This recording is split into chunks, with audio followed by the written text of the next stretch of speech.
चुनाचे यूसुफ के रब ने उनकी दुआ कबूल की और उन औरतों की चालों से उन्हें महफूज रखा। बेशक वही है जो हर बात सुनने वाला, हर चीज़ जानने वाला है। फिर उन लोगों ने यूसुफ की पाकदामनी की बहुत सी निशानियां देख लेने के बाद भी मुनासिब यही समझा कि उन्हें एक मुद्दत तक कैद खाने भेज दें। और यूसुफ के साथ 2 और नौजवान कैद खाने में दाखिल हुए। उनमें से एक ने एक दिन यूसुफ से कहा कि मैं ख्वाब में अपने आप को देखता हूँ कि मैं शराब निचोड़ रहा हूँ, और दूसरे ने कहा कि मैं ख्वाब में यूं देखता हूँ कि मैंने अपने सर पर रोटी उठाई हुई है और परिंदे उसमें से खा रहे हैं। जरा हमें इसकी ताबीर बताओ, हमें तुम नेक आदमी नजर आते हो। यूसुफ ने कहा, जो खाना तुम्हें कैद खाने में दिया जाता है वो अभी आने नहीं पाएगा कि मैं तुम्हें इसकी हकीकत बता दूंगा। ये उस इल्म का हिस्सा है जो मेरे परवरदिगार ने मुझे अता फरमाया है, मगर उससे पहले मेरी एक बात सुनो। बात यह है कि मैंने उन लोगों का दीन छोड़ दिया है जो अल्लाह पर ईमान नहीं रखते और जो आखिरत के मुनकर हैं, और मैंने अपने बाप दादा इब्राहीम, इसहाक और याकूब के दीन की पैरवी की है। हमें यह हक नहीं है कि अल्लाह के साथ किसी भी चीज़ को शरीक ठहराएं। ये तौहीद का अकीदा हम पर और तमाम लोगों पर अल्लाह के फजल का हिस्सा है, लेकिन अक्सर लोग इस नेमत का शुक्र अदा नहीं करते। ऐ मेरे कैद खाने के साथियों, क्या बहुत से मुतफर्रिक रब बेहतर हैं या वो एक अल्लाह जिसका इक़्तिदार सब पर छाया हुआ है? उसके सिवा जिसकी तुम इबादत करते हो उनकी हकीकत चंद नामों से ज्यादा नहीं है, और तुमने और तुम्हारे बाप दादों ने जो नाम रख लिए हैं, अल्लाह ने उनके हक में कोई दलील नहीं उतारी। हाकमियत अल्लाह के सिवा किसी को हासिल नहीं है। उसी ने ये हुक्म दिया है कि उसके सिवा किसी की इबादत ना करो। यही सीधा सीधा दीन है, लेकिन अक्सर लोग नहीं जानते। ऐ मेरे कैद खाने के साथियों, अब अपने ख्वाबों की ताबीर सुनो। इनमें से एक का मामला तो ये है कि वो कैद से आज़ाद होकर अपने आका को शराब पिलाएगा। रहा दूसरा तो इसे सूली दी जाएगी, जिसके नतीजे में परिंदे इसके सर को नोच कर खाएंगे। जिस मामले में तुम पूछ रहे थे उसका फैसला इसी तरह हो चुका है।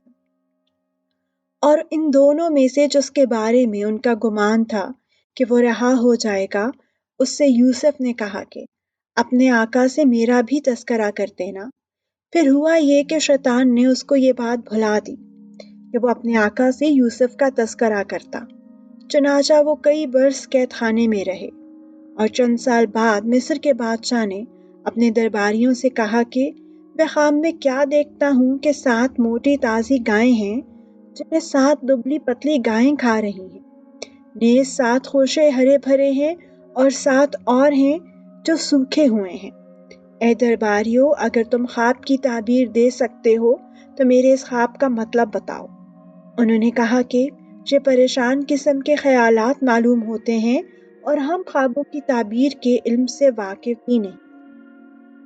और इन 2 कैदियों में से जो रहा होकर गया था, उसे एक लंबे अरसे के बाद यूसुफ की बात याद आई थी। उसने कहा कि मैं आपको इस ख्वाब की ताबीर बताए देता हूँ, बस मुझे यूसुफ के पास कैद खाने में भेज दीजिए। चुनाचा उसने कैद खाने में पहुंचकर यूसुफ से कहा, यूसुफ, ए वो शख्स जिसकी हर बात सच्ची होती है, तुम हमें इस ख्वाब का मतलब बताओ कि 7 मोटी ताज़ी गायें हैं जिन्हें 7 दुबली पतली गायें खा रही हैं, और 7 खोशे हरे भरे हैं और दूसरे 7 और हैं जो सूखे हुए हैं। शायद मैं लोगों के पास वापस जाऊं और इन्हें ख्वाब की ताबीर बताऊं ताकि वो भी हकीकत जान लें। यूसुफ ने कहा, तुम 7 साल तक मुसलसल गल्ला ज़मीन में उगाओगे। इस दौरान जो फसल काटोगे उसको उसकी बालियों में ही रहने देना। अलबत्ता थोड़ा सा गल्ला जो तुम्हारे खाने के काम आए वो निकाल लिया करो। फिर इसके बाद तुम पर 7 साल ऐसे आएंगे जो बड़े सख्त होंगे, और जो कुछ ज़ख़ीरा तुमने इन सालों के वास्ते जमा कर रखा होगा उसको खा जाएंगे। हाँ, अलबत्ता थोड़ा सा हिस्सा जो तुम महफूज कर सकोगे सिर्फ वो बच जाएगा। फिर उसके बाद 1 साल ऐसा आएगा جس میں لوگوں پر خوب بارش ہوگی اور وہ اس میں انگور کا شیرہ نچوڑیں گے۔ اور بادشاہ نے کہا کہ اس کو یعنی یوسف کو میرے پاس لے کر آؤ۔ چنانچہ جب ان کے پاس ایلسی پہنچا تو یوسف نے کہا، اپنے مالک کے پاس واپس جاؤ اور ان سے پوچھو کہ ان عورتوں کا کیا قصہ ہے جنہوں نے اپنے ہاتھ کاٹ ڈالے تھے۔ میرا پروردگار ان عورتوں کے مکر سے خوب واقف ہے۔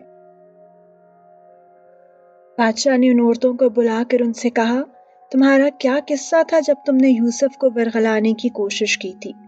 ان سب عورتوں نے کہا کہ ماشاء اللہ، ہم کو ان میں ذرا بھی تو کوئی برائی معلوم نہیں ہوئی۔ عزیز کی بیوی نے کہا کہ اب تو حق بات سب پر کھل ہی گئی ہے، میں نے ہی ان کو برگلانے کی کوشش کی تھی اور حقیقت یہ ہے کہ وہ بالکل سچے ہیں۔ جب یوسف کو قید خانے میں اس گفتگو کی خبر ملی تو انہوں نے کہا کہ یہ سب کچھ میں نے اس لیے کیا تاکہ عزیز کو یہ بات یقین کے ساتھ معلوم ہو جائے کہ میں نے اس کی غیر موجودگی میں اس کے ساتھ کوئی خیانت نہیں کی، اور یہ بھی کہ جو لوگ خیانت کرتے ہیں اللہ ان کے فریب کو چلنے نہیں دیتا۔